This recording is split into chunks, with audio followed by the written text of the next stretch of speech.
يخوض المنتخب المغربي لأقل من 20 سنة مواجهة قوية أمام نظيره الكوري الجنوبي يوم 10 أكتوبر 2025 ضمن منافسات كأس العالم للشباب.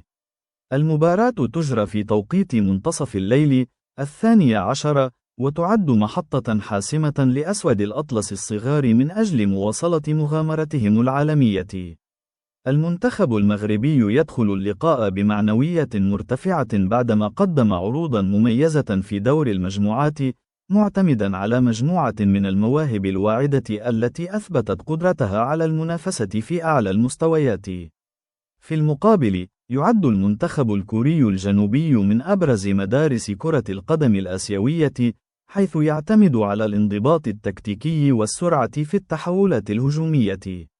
الجماهير المغربية تترقب هذه المواجهة بشغف، على أمل أن يتمكن الأشبال من تحقيق نتيجة إيجابية تمنحهم بطاقة العبور إلى الأدوار المتقدمة، وتعزز حضور الكرة المغربية على الساحة الدولية.